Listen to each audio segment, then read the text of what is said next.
Dear students, আজিৰ ভিডিঅ'খনত আমি class 8ৰ অসমীয়াৰ 10 নম্বৰ পাৰ্টটো চাম যাৰ নামটো আছে পৰীক্ষিতৰ ব্ৰহ্মসাপ।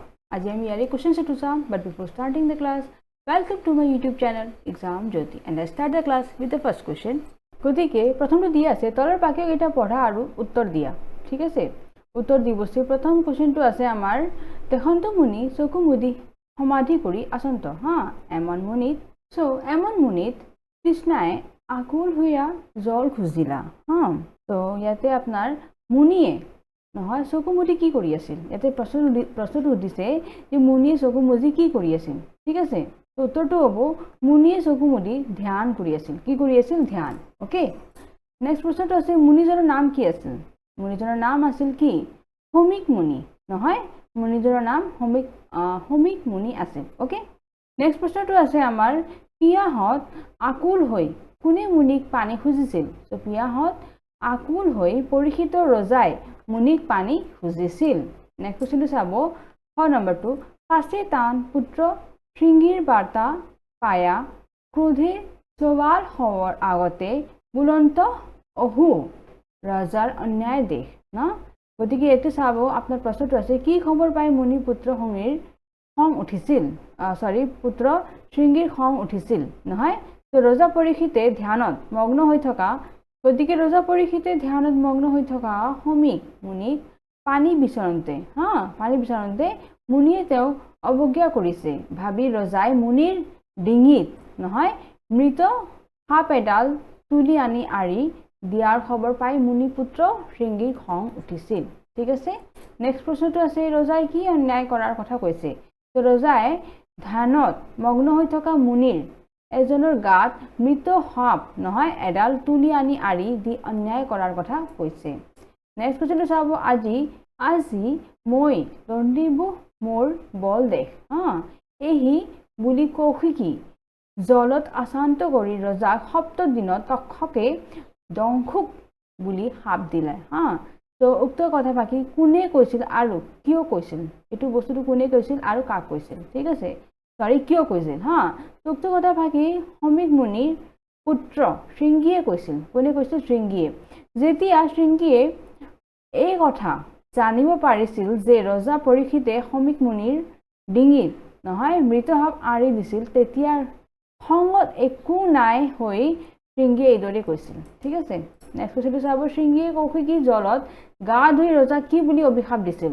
শৃংগীয়ে কৌশিকী জলত গা ধুই ৰজাক 7 দিনৰ পাছত তক্ষক নামৰ সাপে দংশন কৰিব বুলি অভিশাপ দিছিল।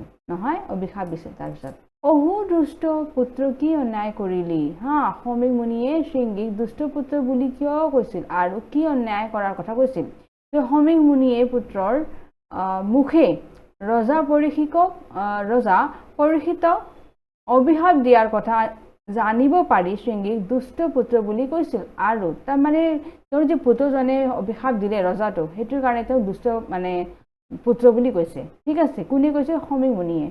নহয়, সমীক মুনিয়ে পুত্ৰৰ মুখে ৰজা পৰীক্ষিতক নহয় অভিশাপ দিয়াৰ কথা জানিব পাৰি শৃংগীক দুষ্ট পুত্ৰ বুলি কৈছিল আৰু ৰজাৰ অবিহনে যে ৰাজ্যৰ অৱস্থা বেয়ালৈ যাব আৰু চোৰ ডকাইতৰ উৎপাত বাঢ়িব সেই কথা পুত্ৰক কৈছিল।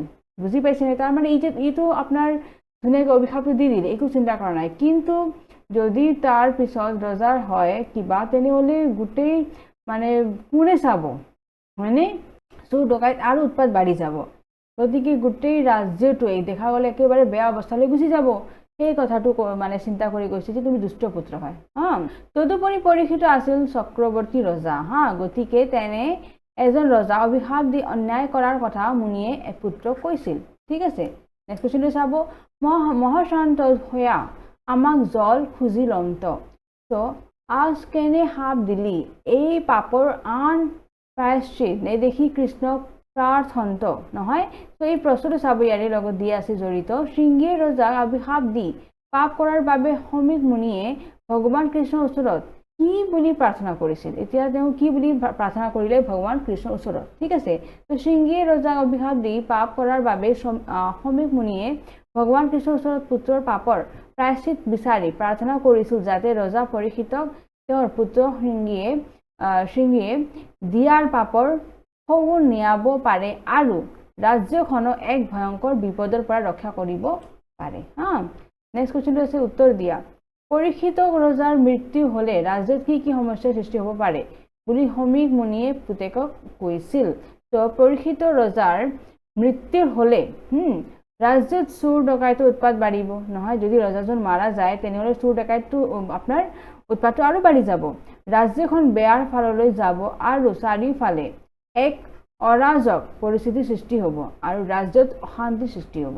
ঠিক আছে নেক্সট কোৱেশ্চনটো চাব সমীক মুনিৰ মহত্ব কেনেকৈ প্ৰকাশ পাইছে লিখা গতিকে সমীক মুনি যে আছে তেওঁৰ মহত্বটো কেনেকৈ প্ৰকাশ পাইছে সেইটো বস্তু লিখিব দিছে সমীক মুনিয়ে তেখেতৰ পুত্ৰ সিংহীয়ে খঙত একো নাই হৈ ৰজা পৰীক্ষিতক 7 দিনৰ ভিতৰত তক্ষ সাপে দংশন কৰিব বুলি অভিশাপ দিছিল আৰু এই কথা গম পাই সমীক মুনিয়ে যথেষ্ট বেজাৰ পাইছিল আৰু নিজ পুত্ৰক কৈছিল যে হেৰৌ দুষ্ট পুত্ৰক কি অন্যায় কৰিলি লগতে ৰজাৰ পৰীক্ষিত নহলে দেশ তথা দেশবাসী কেনে ধৰণৰ সমস্যাৰ সন্মুখীন হ'ব সেই কথা বুজাই কৈছিল আৰু নিজ পুত্ৰৰ ৰজা পৰীক্ষিতৰ প্ৰতি দিয়া সেই অভিশাপ খণ্ডন নিয়াবলৈ ঈশ্বৰ স্থনিত নহয় তো ছুটিত ব্ৰতী হৈছিল ঠিক আছে ইয়াৰ দ্বাৰাই সমীক মুনিৰ মহত্বৰ কথা প্ৰকাশ পাইছে যে তেওঁ নিজৰ অপমান অথবা অন্যায়ৰ কথা চিন্তা নকৰি দেশ তথা দেহৰ বাবেহে চিন্তা কৰিছিল হয়নে নহয় তেওঁ তাৰমানে নিজৰ কথা চিন্তা কৰা নাই যে ৰজাই তেওঁ কি কৰিলে কিন্তু তেওঁ কি কৰিছে যেতিয়া তেওঁৰ পুত্ৰৰ অভিশাপ দিলে ৰজাক তেনেহলে তেওঁ নিজৰ দেহৰ কথা চিন্তা কৰিছে নিজৰ কথা চিন্তা কৰা নাই ঠিক আছে নিজৰ অপমানৰ কথা চিন্তা কৰা নাই তৃতীয় নম্বৰ কুৱেশ্চনটো আছে আমাৰ পৰীক্ষিতৰ ব্ৰহ্মসাপ নহয় নামৰ পাঠটোৰ পৰা তুলি দিয়া তলৰ বাক্যকেইটা আধুনিক অসমীয়া ৰূপত লিখা অসমীয়া ৰূপত লিখিব দিছে নহয় আধুনিক অসমীয়া ৰূপত গতিকে পুৰণি অসমীয়া ৰূপ আপোনাৰ আগতে অসমীয়া ৰূপত কি আছিল বস্তুটো একদিনা পৰীক্ষিত ৰাজা ধনুহৰ ধৰি মৃগয়া কৰোতে বন গৈলা আৰু এতিয়া আধুনিক ৰূপটো কি আছে আমাৰ অসমীয়া ৰূপত এদিন পৰীক্ষিত ৰজাই ধনুহৰ লৈ পহু শিকাৰ কৰিবলৈ বনলৈ গৈছিল ঠিক আছে নেক্সট আছে আপোনাৰ পুৰণি অসমীয়া ৰূপটো মৃগক খেদি শুদ্ধাই তৃষ্ণাৰ শান্ত হইলা গতিকে ইয়াৰে আপোনাৰ আধুনিক অসমীয়া ৰূপটো চাব হৰিণা খেদি ভোকে পিয়াহে ক্লান্ত হৈছিল ঠিক আছে এইটো হৈছে আমাৰ আধুনিক অসমীয়া ৰূপ নেক্সট চাব আপোনাৰ এইটো আপুনি ইয়াতে মই দি দিটো ক নম্বৰ হা ইয়াতে বস্তুটো আছে তো কৰ উত্তৰটো এইটো হ'ব ঠিক আছে আৰু এইটো হ'ল খ নম্বৰটো ওকে খ নম্বৰটো এইটো হ'ল আৰু খৰ উত্তৰটো এনেকৈ দিব ঠিক আছে নেক্সট আছে আপোনাৰ এইটো গ নম্বৰটো কি আছে আমাৰ পুৰণি অসমীয়া ৰূপটো আছে এহি বুলি মৰা সৰ্পধনুৰ আগে আনি মুনিৰ গলত দিয়া গৃহ গৈলা ওকে আৰু ইয়াৰ উত্তৰটো এনেকৈ দিব ঠিক আছে গতিকে এইটো যে আপোনাৰ পুৰণি অসমীয়া ৰূপটো আছে ইয়াৰ উত্তৰটো কি হ'ব আধুনিক অসমীয়া ৰূপটো এই ৰূপটো এনেকৈ দিব হা এই বুলি মৰা সাপ এডাল ধনুৰ আগেৰে তুলি আনি মুনিৰ ডিঙিত আৰি দি ঘৰলৈ গ'ল ওকে এইটো তাৰে আমাৰ আধুনিক অসমীয়া ৰূপ হ'ব হা নেক্সট ঘৰ নম্বৰটো আছে পুৰণি অসমীয়া ৰূপটো আপোনাৰ দিয়া আছে পাছে শৃংগী ৰাজাক হা হাপিবাৰ কথা কহিলা এইটো আপুনি বাৰে বাৰে আধুনিক অসমীয়া ৰূপ পুৰণি অসমীয়া এইবাৰ নিলিখিব হা দেখাটো বেয়া হৈছে হয়নে এইটো বস্তু ডাইৰেক্টলি উত্তৰ বুলি দিলে হ'ব ঠিক আছে পুৰণি অসম কিমানবাৰ লিখি থাকিব এইটো বস্তু no need to write okay এইবাৰ no need to write এইটো আপোনাৰ প্ৰশ্ন দিয়াই আছে গতিকে ইয়াৰে জায়গাত আপনি উত্তৰটো লিখলেই হৈ গ'ল হয়নে এইটো সেম আপোনাৰ এইটো প্ৰশ্ন দিয়াই আছে গতিকে মিছামিছি আৰু পুৰণি অসমীয়া ৰূপ বুলি লিখাৰ দৰকাৰ নাই ওকে টাইম ৱেষ্ট হ'ব ডাইৰেক্ট আপনি প্ৰশ্নটো আছে ক খ গ বুলি দিব আৰু উত্তৰটো এনেকৈ উত্তৰ বুলি দিব ঠিক আছে সেইবিতে ঘ নম্বৰটো এইটো ঘ নম্বৰ বুলি দিব হা যে আপোনাৰ পাছে শৃংগী ৰাজাক হাপিবৰ কথা কহিলা সো ইয়াৰে উত্তৰটো চাব আপোনাৰ উত্তৰটো এনেকৈ দি দিব ঠিক আছে যে পাছে শৃংগীয়ে ৰাজাক হাপ দিয়াৰ কথা ক'লে ঠিক আছে আৰু এইটো আপোনাৰ ঘ নম্বৰটো আছিল নহয় এইটো এতিয়া অংগ নম্বৰ বুলি কৰিব হা এইটো বস্তু দিব নালাগে মহাধম্মপৰ আৰু হৰিভক্ত মহাশ্ৰান্ত হৈয়া আমাৰ জল খুজিলন্ত ঠিক আছে গতিকে ইয়াৰে উত্তৰটো চাব এইটো বস্তু কাটি দিব ঠিক আছে অতিকৈ ধৰ্মপৰায়ণ আৰু হৰিভক্ত ভাগৰ ক্লান্ত হৈ আমাক পানী খুজিছিল। নেক্সট আপোনাৰ চাব প্ৰথম স্বৰটো, এইটো বস্তু কাটি দিও, লিখিব নালাগে। জাতো সাধু হবে পৰৰ দুখেহে, নহয় সৰি, পৰৰ দুখেহে, দুখী হৈয়া আপোনাৰ দুখ নুগুণে, নহয়। এতিয়া আমি ইয়াৰে আমাৰ উত্তৰটো বুলি দিব, ঠিক আছে, উত্তৰ বুলি দিব। এইটো উত্তৰটো হ'ব, যিমানবোৰ সাধু আছে সেইসকলে পৰৰ দুখত দুখী হৈ নিজৰ দুখৰ কথা নাভাবে, ঠিক আছে, সেনেকে দিব, ঠিক আছে। এইখিনি হৈছে। নেক্সট কুৱেশ্যনটো চাব, ব্যাখ্যা কৰিব দিছে। দাস হৈয়া স্বামীক অপকাৰ কৰে, ব্ৰাহ্মণ হবে ক্ষত্ৰিয়, ৰাজা পাতিছে সি কোন আমাক দ্ৰোহ কৰে। দুষ্টৰ নিয়ন্তা কৃষ্ণ বৈকুণ্ঠক গৈলে আৰা এতেক অন্যায় কৰে। গতিকে এইটো বস্তুৰ চেণ্টেন্সটো যে আছে আপোনাৰ, গোটেই চেণ্টেন্সটো আপুনি ব্যাখ্যা কৰিব দিছে, ঠিক আছে। গতিকে এনেকৈ আৰম্ভণিখিনি আপোনাৰ সেনেকৈ লিখিব। যুক্তগত ভাষী আমাৰ অসমীয়া পাঠ্যপুথি, ঠিক আছে, অসমীয়া পাঠ্যপুথিটো এনেকৈ দিব, ঠিক আছে। অসমীয়া পাঠ্যপুথি অংকুৰণ, আমাৰ কিতাপৰ নাম কি আছে অসমীয়া অংকুৰণ, হয়নে? সেই তাকে মানে ইয়াতে আপুনি কিতাপৰ নামটো লিখিব লাগিব, লেচনৰ নামটো লিখিব লাগিব, লগতে কোনে লিখিছে সেই তিনিটাৰ নাম লিখিব লাগিব। সেইটো বস্তু ব্যাখ্যা কৰোঁতে আৰম্ভণিত লিখা হয়, ঠিক আছে। উক্ত কথাফাকি আমাৰ অসমীয়া পাঠ্যপুথি অংকুৰণ অষ্টম ভাগৰ নিলিখিলেও হ'ব, ঠিক আছে। তথাপি দি দিছোঁ, পৰীক্ষিত ব্ৰহ্মসাপ নামৰ পাঠটোৰ পৰা তুলি দিয়া হৈছে। কিন্তু এইটো বস্তু লিখিছে কোনে, নহয়, তেওঁৰ নামটো লিখি দিলে আৰু বেছি ভাল হ'ব, ঠিক আছে। আপোনালোকে সোমাই দিব, ধ্যানত মগ্ন শ্ৰমিক মুনিৰ ৰজা। গতিকে আপোনাক ধুনীয়াকৈ লিখি দিব, এই আপোনাৰ কি পৰীক্ষিতৰ ব্ৰহ্মসাপ নামৰ পাঠটোৰ পৰা তুলি দিয়া হৈছে। ধ্যানত মগ্ন শ্ৰমিক মুনিক ৰজা পৰীক্ষিতে ডিঙিত মৰা সাপ আঁৰি দিয়া প্ৰসংগত এই কথাফাকিৰ অৱতাৰণা কৰা হৈছে, ঠিক আছে। এনেকৈ লিখিব। তাৰপিছত এতিয়া আপুনি মেইন এইটো আমি এতিয়া বস্তুটো বহল কৰি লিখিম যে কি ব্যাখ্যাটো কৰা হ'ব। চক্ৰৱৰ্তী ৰজা পৰীক্ষিতে এদিন মৃগয়া চিকাৰলৈ গৈছিল আৰু চিকাৰ কৰি ঘূৰি ফুৰোঁতে তেওঁ ভোকে পিয়াহে ক্লান্ত হৈ শ্ৰমিক মুনিৰ ওচৰত পানী বিচাৰিছিল, ঠিক আছে। কিন্তু সেই সময়ত শ্ৰমিক মুনিয়ে ধ্যানমগ্ন হৈ থকাৰ বাবে ৰজা পৰীক্ষিতৰ কথা শুনা নাছিল আৰু সেই কথাই খং উঠি পৰীক্ষিতে মুনিয়ে তেওঁক অৱজ্ঞা কৰিছে বুলি ভাবি মুনিৰ ডিঙিত মৰা সাপ এডাল আঁৰি দি আঁতৰি গৈছিল। পাছত সেই কথা, নহয়, পাছত এতিয়া সেই দি দিব, পাছত এই কথা মুনিৰ পুত্ৰ সিংহীয়ে গম পাই উপৰোক্ত কথাফাকিৰ অৱতাৰণা কৰিছিল। তাৰমানে যেতিয়া ৰজাই এনে কৰিলে, তাৰপিছত যেতিয়া তেওঁৰ পুত্ৰজনে কথাটো গম পালে, তেতিয়া তেওঁ এইটো কথা কৈছিল, ঠিক আছে। সিংহীয়ে এই কথাত যথেষ্ট আঘাত পাইছিল, তেওঁ বহুত দুখত এইটো কথাটো কৈছিল। খঙত একো নাই হৈ এই বুলি কৈছিল যে দাস হৈ নিজৰ স্বামীটো এনেকৈ দিব, স্বামীকে ৰজাই অপমান কৰে, যি ৰজাক ব্ৰাহ্মণ সকলোৱে, নহয়, ৰজা পাতিলে, হয়নে, ব্ৰাহ্মণ সকলোৱে বুলি দিব, ব্ৰাহ্মণ সকলোৱে ৰজা পাতিলে আৰু সেই ৰজাই এতিয়া মুনিৰ ওপৰত অত্যাচাৰ চলাবলৈ আৰম্ভ কৰিছে। দুষ্টক দমন কৰি শ্ৰীকৃষ্ণই বৈকুণ্ঠলৈ কি গমন কৰিলে ৰজাৰ ন্যায় আৰম্ভ হৈ গ'ল, ঠিক আছে। গতিকে নেক্সট কুৱেশ্যনটো আছে আমাৰ, জাতো সাধু হবে পৰৰ দুখেহে দুখী হৈয়া আপোনাৰ দুখ নুগুণে। এইটো বস্তু আমি ব্যাখ্যা কৰিব দিছে। তো সেনেকৈ লিখিব, উক্ত কথাফাকি পৰীক্ষিত ব্ৰহ্মসাপ নামৰ পাঠটোৰ পৰা তুলি দিয়া হৈছে, ঠিক আছে। আৰম্ভণিখিনি ইয়াতে কিতাপৰ নামটো দি দিব, যেনেকৈ মই ইয়াৰ আগতে দিছোঁ। তাৰপিছত লিখিব, শ্ৰমিক মুনিৰ পুত্ৰ সিংহীয়ে ৰজা পৰীক্ষিতক অভিশাপ দিয়াৰ প্ৰসংগত উক্ত কথাফাকিৰ ব্যৱহাৰ কৰা হৈছে। সাধুসকলে যে সদায় পৰৰ দুখতে দুখী হয় আৰু নিজৰ দুখৰ কথা অকণো চিন্তা নকৰে, তাকে সেই বাক্যফাকিৰ জৰিয়তে কোৱা হৈছে, ঠিক আছে। সিহঁতে নিজৰ কথা চিন্তাই নকৰে, বেলেগৰ দুখতে সিহঁতে দুখী হৈ যায়। ৰজা পৰীক্ষিতে চিকাৰলৈ যাওঁতে ধ্যানত বহি থকা শ্ৰমিক মুনিয়ে পানী বিচাৰিছিল, কিন্তু ধ্যানত থকা মুনিয়ে এই কথা গম পোৱা নাছিল, হয়নে নহয়, তেওঁ ইমান ধ্যানত আছিলে, তেওঁ গমেই পোৱা নাছিল। গতিকে ৰজাই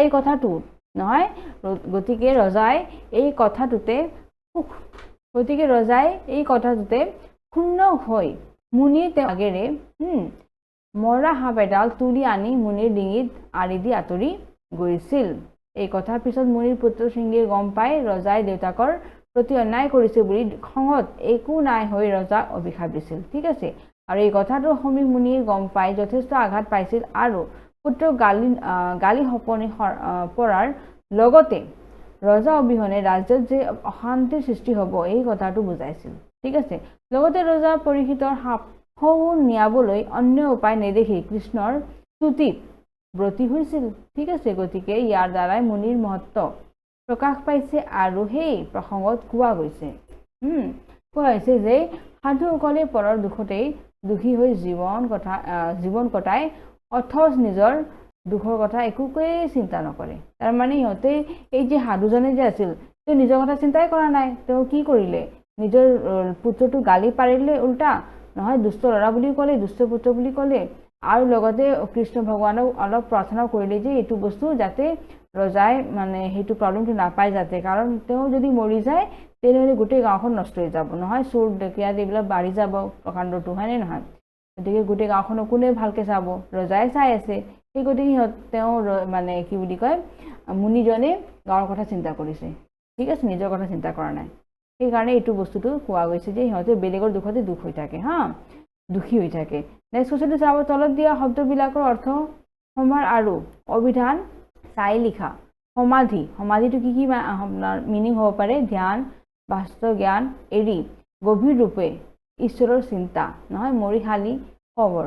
অ'কে, নেক্সট আছে তৃষ্ণা মানে পিয়া হেঁপাহ, আকুল বিবহ বিবুদ্ধি, দণ্ডিবু, গতিকে দণ্ডিবুটো আপোনাৰ শাস্তি হ'ব, নহয় শাস্তি দিব। নেক্সট আছে আপোনাৰ কৌশিকী, কৌশিক বা কুশীৰ ঋষিৰ বংশত জাত। ঠিক আছে, তাক আমি কৌশিকী বুলি ক'ম। আচান্ত মানে আচমন। অ'কে, তক্ষকটো আমাৰ কি হ'ব? নাগ লোকৰ এক প্ৰধান সৰ্প। ঠিক আছে, নেক্সট আছে সাপটো লোকৰ নাইবা লোকৰ অশুভ হবৰ বাঞ্ছা। অ'কে, নেক্সট আপোনাৰ বিপৰীত শব্দ লিখিব দিছে। গতিকে প্ৰজাটো ৰজা হ'ব, নিম্ন উচ্চ, শান্ত অশান্ত, অস্থিৰ, সুখ দুখ, প্ৰশংসা নিন্দা, উপকাৰ অপকাৰ, ন্যায় অন্যায়, অসমৰ্থ সমৰ্থ, এইবিলাক হৈছে আমাৰ বিপৰীত শব্দ। নেক্সট কুৱেশ্যন নম্বৰ 70 চাব, তলত দিয়া শব্দবোৰৰ অৰ্থ লিখি পাৰ্থক্য প্ৰকাশ হোৱাকৈ বাক্য ৰচনা কৰা। গতিকে প্ৰথমটো আছে আমাৰ সাপ, গতিকে বাক্য ৰচনা কৰিব দিছে। ঠিক আছে, যাতে তেওঁৰ শব্দটোৰ মিনিংটো আমি যাতে মানে প্ৰকাশ পোৱা যায়। ঠিক আছে, সেনেকৈ আমি বাক্যটো বনাব দিছে। তো এইটো সাপ আৰু এইটো সাপ, দুটা সাপে প্ৰনাউন্স কৰিম কিন্তু দুটাৰ মিনিংটো বেলেগ। অ'কে, এইটো সাপটো চাব, প্ৰাচীন কালৰ ঋষি মুনি সকলৰ সাপ অতি ভয়ংকৰ আছিল। তাৰমানে সিহঁতে যে অভিশাপ দিছিল এইটো বস্তু বুজাইছে। অ'কে, এইটো সাপ আৰু এইটো সাপ চাওঁ, সাপে দংশন কৰাৰ ফলত ল'ৰাজনৰ মৃত্যু হৈছিল। গতিকে এইটো হৈছে সাপ, হয়নে? গতিকে চাওঁ দুটা একেই শব্দ প্ৰনাউন্স কৰা হৈছে বাট দুটাৰ মিনিং বেলেগ বেলেগ। টানটো চাব, একমাত্ৰ পুতেকৰ প্ৰতি মাকৰ অতিশয় টান। আৰু এইটো টান চাওক, দুটা টান বুলি ক'ম, হয়নে? এইটো টানটো চাওক, প্ৰশ্ন কাকত টান হোৱা বাবে এইবাৰ পৰীক্ষাত বেছি সংখ্যক ল'ৰা ছোৱালী অনুত্তীৰ্ণ হৈছে। তাৰমানে পেপাৰটো ইমান টান হৈছে যে ল'ৰা ছোৱালীকেইটাই ফেইল কৰিছে। অ'কে, এইটো হৈছে টান। তাৰপিছত চাব শৰটো আমি কি বুলি ক'ম? শৰ মাৰি মৃগ চিকাৰ কৰাত ৰজাজন পাকৈত আছিল। ঠিক আছে, তাৰমানে বহুত পাৰ্গত আছিল। আৰু এইটো শৰটো চাব, গাখীৰৰ শৰ খাবলৈ ভাল। ঠিক আছে, এইটো শৰটো আৰু বেলেগ, হয়নে? নেক্সট আছে সুতেই কৈছিল হৰি ভক্ত হবে কোনোবাই অপকাৰ কৰিলেও তাৰ উল্টাই প্ৰতিশোধ নলয়। আৰু এইটো সুতটো চাব, তাৰমানে আপোনাৰ ৰথৰ সাৰথি। ঠিক আছে, এইটো সুতটো আপুনি কি বুজাব? ৰথৰ সাৰথি। শ্ৰীকৃষ্ণ অৰ্জুনৰ সুত আছিল, নহয়? তো শ্ৰীকৃষ্ণ যে আছিল আমাৰ অৰ্জুনৰ কি আছিল? সুত আছিল, হয়নে? এইটো আপোনাৰ ৰথৰ সাৰথি বুলি কয়। নেক্সট চাব, শুদ্ধটো আপোনাৰ শুদ্ধটোতো চিন দিয়া, হয়নে? কৃষ্ণ শব্দটোৰ এই যে আপুনি সহযোগ ন বুলি লিখোঁ, এনেকৈ লিখোঁ, হয়নে? এই যুক্তাক্ষৰটো ভাঙিলে হ'ব কি হ'ব? তো এইটো চাব, মদিনা সহযোগ ন, এইটো স্ন, হয়নে? নেক্সট আছে আপোনাৰ শ্ৰান্ত, হয়নে? শ্ৰান্ত আপোনাৰ এতিয়া স্বৰটো যে আছে যুক্তাক্ষৰ ভাঙিলে কি হ'ব? তো স্ৰ মানে স্বযোগ ৰ। অ'কে, কালিব যোগ ৰ। নেক্সট চাব অৱজ্ঞা, শব্দৰ অৱজ্ঞা, এইটো যে জ্ঞটো আছে এই যুক্তাক্ষৰ ভাঙিলে কি হ'ব? এইটো হ'ব আপোনাৰ জ যোগ নিয়। অ'কে, জ যোগ নিয় হ'লে আমি জ বুলি কওঁ। অ'কে, নেক্সট আপোনাৰ 11 নম্বৰ প্ৰশ্নটো চাব, পাঠত তোমালোকে ৰাজা, পিতৃ, ব্ৰাহ্মণ, পুত্ৰ এই শব্দকেইটা পাইছা। শব্দকেইটাৰ বিপৰীত লিংগ বুজোৱা শব্দ লিখা। অ'কে, তো পুংলিংটো আছে, এইটো স্ত্ৰীলিংগটো আছে। তো পুলিংটো ৰাজাটো কি হ'ব? ৰাণী হ'ব। পিতৃটো কি হ'ব? মাতৃ হ'ব। ব্ৰাহ্মণটো কি হ'ব ব্ৰাহ্মণী হয়নে আৰু পুত্ৰটো কি হ'ব কন্যা বুলি দিব পাৰি নাইবা পুত্ৰী বুলি দিব পাৰি ওকে নেক্সটটো চাব পাঠটো পঢ়ি পুৰণি অসমীয়া ভাষাত ব্যৱহাৰ হোৱা বৰ্তমান অতীত আৰু ভৱিষ্যত কালৰ ক্ৰিয়া পদকেইটা বাছি উলিয়াই লিখা যেনে উদাহৰণটো হৈছে আমাৰ উৰন্ত সেনেকৈ আৰু উত্তৰ চাব হৈলা গৈলা কৰিলা আচন্ত খুজিলা নমাতিলা কৰে কালন্ত কহিলা কৰিলি খুজিলন্ত দিলি প্ৰাৰ্থন্ত নুগুনিলা নুগুনিলে ওকে গতিকে এইকেইটা আমাৰ শব্দকেইটা আছে ঠিক আছে এইকেইটা আমাৰ কি আছে পুৰণি ভাষাৰ হয়নে অসমীয়া ভাষাৰ শব্দকেইটা আছে গতিকে এনেকৈ দি দিছোঁ মই চাই পেলাই নেক্সট কুৱেশ্যনটো চাব পৰীক্ষিত ৰজাই শ্ৰমিক মুনিৰ লগত মৰাসাপ আৰি দি ভুল কৰা নাছিলনে তোমাৰ মতামতটো ব্যক্ত কৰা তো আপোনালোকে চিন্তা কৰি কওক যে আপোনালোকে কি বুলি ভাবে উত্তৰটো চাব পৰীক্ষিত ৰজাই শ্ৰমিক মুনিৰ লগত মৰাসাপ আৰি দি ভুল কৰিছিল হয়নে নহয়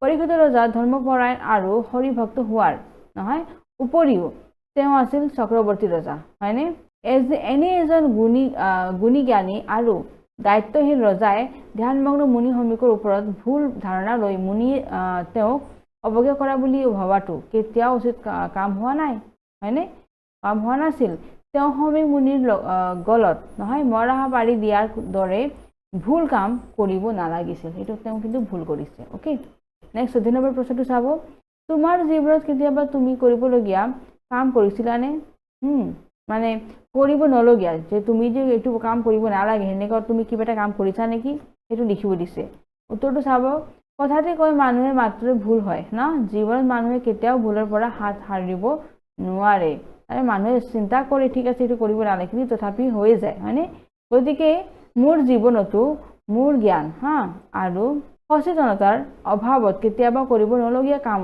হয়নে হয়তো কৰিছিলো আৰু তাৰ পিছত ভুল বুলি জানিব পাৰি তাৰ বাবে যথেষ্ট অনুপ্ৰাণিত হৈছিলো ঠিক আছে নেক্সট প্ৰধানৰ প্ৰশ্নটো চাব তলত দিয়া বিষয়সমূহ আলোচনা কৰা এইটো আলোচনা কৰিব দিছে তো পৰীক্ষিতৰ জন্ম কাহিনী তো পৰীক্ষিত চন্দ্ৰ বংশীয় এজন ৰজা দ্বাপৰ যুগৰ শেষৰ কাল দাখৰত এওঁ ৰাজত্ব কৰিছিল এওঁ তৃতীয় পাণ্ডৱ অৰ্জুনৰ পুত্ৰ অভিমন্যুৰ সৌৰশত বিৰাট ৰজাৰ কন্যা উত্তৰৰ গৰ্ভত নহয় পৰীক্ষিতৰ জন্ম হয় ঠিক আছে পাণ্ডৱক নিৰ্মূল কৰা অৰ্থে অশ্বমায় প্ৰয়োগ কৰা নহয় ব্ৰাহ্মণই ব্ৰহ্মাস্ত্ৰই এওঁ মাতৃগৰ্ভতে মাৰি পেলাইছিল ঠিক আছে গতিকে এইটো কুৱেশ্যনটো আপোনাৰ চাই ল'ব ভালকে পৰীক্ষিত জন্ম কাহিনীটো তাৰপিছত চাব শ্ৰীকৃষ্ণই যুগৰ বলেৰে গৰ্ভতে পুনৰ্জীৱিত কৰে নহয় পাণ্ডৱ বংশ ক্ষয় পোৱা অৱস্থাত এওঁ উপজে বাবে শ্ৰীকৃষ্ণ এওঁৰ নাম পৰীক্ষিত হয় ঠিক আছে পাণ্ডৱসকলে মৰাৰ প্ৰস্থানলৈ যাত্ৰা কৰাৰ সময়ত পৰীক্ষিত নিচেই শিশু অৱস্থাত আছিল যদিও হস্তিনাপুৰৰ সিংহাসনত ৰজা হ'ব লাগিছিল ঠিক আছে এইবিলাক আপোনালোকে জানিব এইবিলাক আমাৰ চব আগৰ কাহিনীবিলাক আছে হয়নে গতিকে এইখিনিত আপোনালোকে কাহিনীটো শুনাৰ যেনে পাম মই গতিকে পৰীক্ষিতৰ জন্ম কাহিনীৰ এতিয়া আপোনালোকে অলপ স্পেলিং মিষ্টেক হৈছে অলপ ভালকৈ চাই ল'ব ঠিক আছে যেনেকৈ আপোনাৰ কি বুলি কয় ইয়াতে এই চন্দ্ৰবংশী যে এজন ৰজা আছিল হয়নে দ্বাপৰ যুগৰ হয়নে শেষৰ এইটো আপোনাৰ কালদখৰত এইটো কি হ'ব কালদখৰত এওঁ ৰাজত্ব কৰিছিল নহয় এই তৃতীয় পাণ্ডৱ অৰ্জুনৰ পুত্ৰ অভিমন্যুৰ ঔৰসত বিৰাট ৰজাৰ কন্যা উত্তৰাৰ এইটো উত্তৰাৰ হ'ব ঠিক আছে উত্তৰাৰ গৰ্ভত পৰীক্ষিতৰ জন্ম হয় পাণ্ডৱক নিৰ্মূল কৰা অৰ্থে অশ্বমালাই প্ৰয়োগ কৰা নহয় ব্ৰহ্মাস্ত্ৰই এওঁক নহয় মাতৃগৰ্ভতে মাৰি পেলাইছিল এনেকৈ আপোনালোকে লিখি ল'ব মই অলৰেডি কৈ দিছোঁ শ্ৰীকৃষ্ণৰ যুগৰ বলেৰে গৰ্ভতে পুনৰ্জীৱিত কৰে আৰু পাণ্ডৱ বংশ ক্ষয় পোৱা অৱস্থাত এওঁ উপজিৰ বাবে শ্ৰীকৃষ্ণ এওঁৰ নাম পৰীক্ষিত হয় আৰু পাণ্ডৱসকল মহাপ্ৰস্থানলৈ যাত্ৰা কৰাৰ সময়ত পৰীক্ষিতই নিচেই শিশু অৱস্থাত আছিল যদিও হস্তিনাপুৰৰ সিংহাসনত ৰজা হ'ব লাগিছিল ঠিক আছে এনেকৈ লিখি দিব নেক্সট কুৱেশ্যনটো আছে শ্ৰমিক মুনিৰ গলত মৰাসাপ আৰি দি পৰীক্ষিত ৰজা কেনেকুৱা অৱস্থাৰ নহয় সন্মুখীন হ'বলগীয়া হ'ল শ্ৰমিক মুনিৰ লগত মৰাসাপ আৰি দি পৰীক্ষিত ৰজা আপোনাৰ দাৰুণ ঠিক আছে ৰজা দাৰুণ অৱস্থাৰ সন্মুখীন হ'বলগীয়া হ'ল শ্ৰমিক মুনিৰ পুত্ৰ শৃংগীয়ে পৰীক্ষিত ৰজাৰ এই কাৰ্যত ভীষণ খং কৰিছিল আৰু খঙৰ কোবতে 7 দিনৰ ভিতৰতে তক্ষকে ৰজাক খুটি মাৰক বুলি অভিশাপ দিছিল নহয়।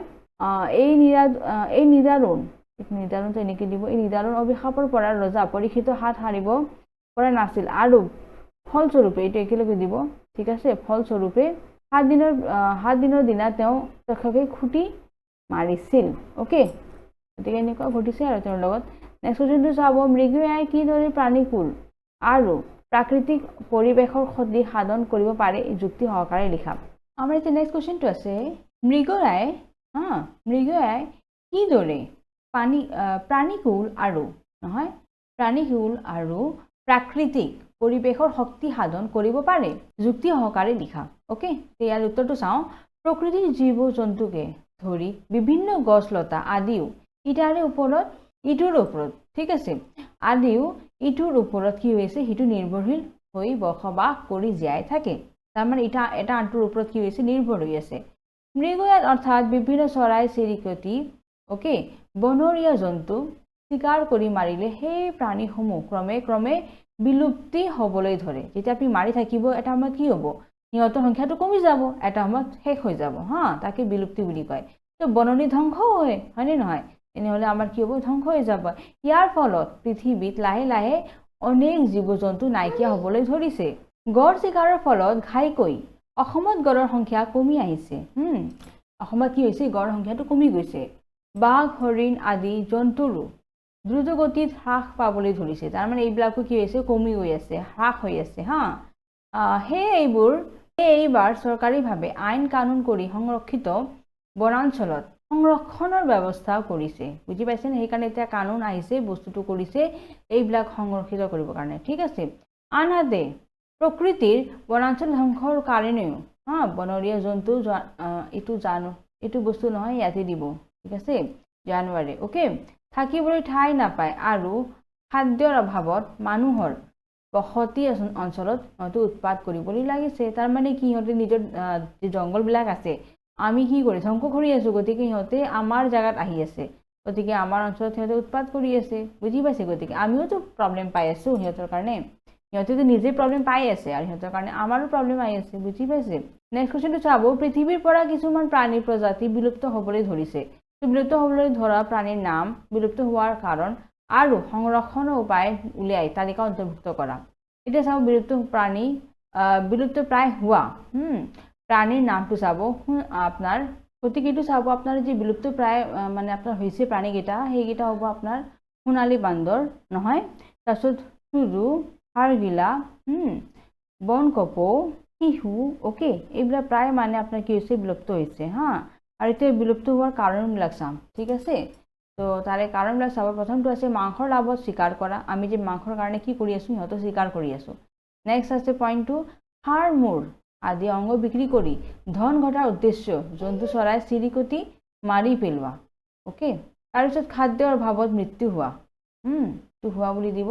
বাসস্থানৰ অভাৱত বনাঞ্চলৰ পৰা ওলাই অহাত মানুহৰ হাতত মৃত্যু হোৱা, ঠিক আছে। খেতি পথাৰ আদিত ছটিওৱা কীটনাশক বিষাক্ত ঔষধ খাই মৃত্যু হোৱা। এই বহুতকেইটা কাৰণ লগ লাগিছে, ঠিক আছে। এতিয়া সংৰক্ষণৰ উপায়টো চাওঁ। মুকলি চিকাৰ আইন কৰি সম্পূৰ্ণৰূপে বন্ধ কৰা। চোৰাং চিকাৰীৰ পৰা জীৱ জন্তু ৰক্ষাৰ বাবে মজবুত পহৰাৰ ব্যৱস্থা কৰা নহয়। বনৰীয়া জীৱ জন্তুৰ বাবে সংৰক্ষিত বনাঞ্চলৰ ব্যৱস্থা কৰা। এনে জীৱ জন্তু হত্যা কৰিলে হত্যাকাৰীক আইনমতে শাস্তি প্ৰদান কৰাৰ ব্যৱস্থা। এইবিলাক চব চাব লাগিব কিন্তু চৰাই চিৰিকটি বা জীৱ জন্তুৱে যাতে বিষাক্ত ঔষধ ছটিওৱা খাই ঘাঁহ বন শস্য আদি খাব নোৱাৰে, ঠিক আছে, তাৰ ব্যৱস্থা কৰা, ঠিক আছে। নেক্সট কুৱেশ্যনটো চাব, মহাভাৰত আৰু ৰামায়ণৰ পৰা 3টাকৈ নাৰী চৰিত্ৰ উল্লেখ কৰি চমুটোকা লিখা। এতিয়া লিখিব দিছে অলপ। তো মহাভাৰতৰ 3টা নাৰী চৰিত্ৰৰ নাম উল্লেখ হৈছে কুন্তি, দ্ৰৌপদী, গান্ধাৰী। ৰামৰ 3টা নাৰী চৰিত্ৰৰ নাম উল্লেখটো হ'ব আপোনাৰ সীতা, এইটোতো আমাৰ মহাভাৰতৰ হয়, ঠিক আছে। আৰু এইটো ৰামায়ণৰটো চাওঁ এতিয়া, সীতা, তাৰা আৰু কৈকেয়ী নহয়, কৈকেয়ী। এতিয়া কুন্তিটো চাওঁ, যদুবংশীয় সুৰসেনৰ কন্যা। আচ্ছা, এইবিলাক চাব, ইয়াতে চমুটোকা লিখিব দিছে নহয়। এইবিলাক মই আপোনাক নামকেইটা কৈ দিছোঁ, তেওঁৰ বিষয়ে মই অলপ ইয়াতে সময়ৰ কাৰণে প'জ কৰি দিওঁ, আপোনালোকে এই বস্তুটো ইয়াৰ পৰা চাই লিখি ল'ব আৰু স্পেলিংছবোৰ চাব, ঠিক আছে। য'ত আপোনালোকৰ লাগে যে বস্তু এনেকুৱা হ'ব লাগে লিখি ল'ব, ঠিক কৰি ল'ব, ঠিক আছে। এইটো আমাৰ হৈছে কুন্তীৰ বিষয়, ঠিক আছে। আপোনালোকে জানে কুন্তী কোনে আছিল নহয়, তেওঁৰ আচল নামটো কি আছিল, পৃথা আছিল, হয়নে? গতিকে এইবিলাক এইটো আছে আপোনাৰ কুন্তীৰ বিষয়, ইয়াৰ পৰা চাই লিখি ল'ব। তাৰে পিছত আছে আপোনাৰ দ্ৰৌপদীৰ বিষয়। এইখিনি কুন্তীৰ কাৰণে আছে, এইটো দ্ৰৌপদীটো এইটো চাব, ইয়াতে অলপ পজ কৰি পেলাই আপোনালোকে লিখি ল'ব। মই বস্তুটো কি বাৰে বাৰে কৈ নাথাকোঁ, অ'কে। মই দি দিছোঁ, আপোনালোকে ধুনীয়াকৈ লিখি ল'ব ইয়াৰ পৰা। এইটো দ্ৰৌপদী হ'ল, এইটো দ্ৰৌপদীৰ বিষয় আৰু আছে। ইয়াতে চাব উকাৰ এইবিলাক অলপ হেৰি হয়, আপোনালোকেতো জানেই পঢ়িব, গতিকে ক'ত কি হ'ব লাগে সেনেকৈ চাই ল'ব হা। অলপ টেকনিচিয়ান মিষ্টেক হয়, গতিকে উকাৰ এইবিলাক অলপ ইফাল সিফাল হৈ যায়। তো যেতিয়া মই কৈ থাকোঁতে কৈ দিওঁ, এতিয়া আপুনি এইটো নিজে লিখিব, গতিকে চাইও থাকিব। এইটো হ'ব আপোনাৰ গান্ধাৰীৰ বিষয় নহয়, চকুদালি মুদি থৈছিল, সেইটো আপোনাৰ এইটো হ'ব আমাৰ গান্ধাৰীৰ বিষয়, এইটো লিখিব। নেক্সট আছে সীতাৰ বিষয়, ঠিক আছে। এইটো সীতাৰ বিষয়ে লিখি ল'ব, এইখিনি অলপ চাই ল'ব, ঠিক আছে। নেক্সট আপোনাৰ এইখিনি আপোনাৰ সীতাৰ বিষয় শেষ হৈ আছে, অ'কে। অলপ মই সময় ৰৈ দিছোঁ যাতে আপোনালোকে ধুনীয়াকৈ পজ কৰি লিখিব পাৰিব হা। নেক্সট এইটো আমাৰ তাৰাৰ বিষয় হয়, ঠিক আছে। তাৰাৰ পিছত ককৈটো লিখিব, ককৈ, অ'কে। ককৈৰ বিষয়ে এইখিনি লিখিব, অলপ সময় ৰৈ দিছোঁ মই, আপোনালোকে পজ কৰি লিখি লওক, অ'কে। ইয়াৰ পিছত নেক্সট হ'ব কুৱেশ্যনটো আছে আপোনাৰ পাঠটোৰ আখ্যান ভাগ নাটকীয় ৰূপত লিখি অভিনয় কৰা। এইটো অভিনয় কৰিব দিছে, এইখিনি মই বস্তুটো লিখি পেলাই দি দিছোঁ, কেনেকৈ কোনে কাক কি ক'ব লগা আছে, ডায়লগছবিলাক সেইবিলাক দি দিছোঁ মই, এইটো আপোনালোকে চাই ল'ব, ঠিক আছে। নেক্সট এনেকৈ নেক্সট ডায়লগছ আছে, তো লিখি ল'ব আপোনালোকে, অ'কে। অলপ সময় মই ৰৈ দিছোঁ, আকৌ ইয়াৰ পিছত এনেকৈ লিখিব হিন্দীৰ বিষয়, অ'কে। চবৰে মই ডায়লগছবিলাক দি দিছোঁ। তাৰপিছত আপোনাৰ সমীৰ মুনিৰ বিষয়, হিন্দীৰ কাৰ কি কেতিয়া ডায়লগছবিলাক আহিব মই ধুনীয়াকৈ প্ৰভাইড কৰিছোঁ, ৰৈ দি আছোঁ মই হা। আপোনালোকে ইয়াতে পজ কৰি লিখি ল'ব। নেক্সট আকৌ এইটো আমাৰ সমীকৰ আছে ডায়লগছ, গতিকে এইখিনি লিখি ল'ব, অ'কে। এইটো আপোনাৰ মুখ হ'ব হা, এইবিলাক ঠিক কৰি ল'ব আপোনালোকে, ঠিক আছে। গতিকে ইয়াতে মই এইটো কুৱেশ্যনটো আমাৰ ভিডিঅ'ৰ যি লাষ্ট কুৱেশ্যন আছিল, অ'কে। ভালকৈ লিখিব আৰু হেণ্ডৰাইটিং মেইনটেইন কৰিব, আৰু স্পেলিংছ ৰং মিষ্টেক নকৰিব, আৰু যিমান হ'ব পাৰে শ্বেয়াৰ কৰিব, আমাৰ ভিডিঅ'ছকেইটা ছাপোৰ্ট কৰিব, ঠিক আছে। আৰু যদি ভিডিঅ'টো ভাল পাইছে লাইক বাটন প্ৰেছ কৰিব। থেংক ইউ ফৰ ৱাচিং, জয় হিন্দ।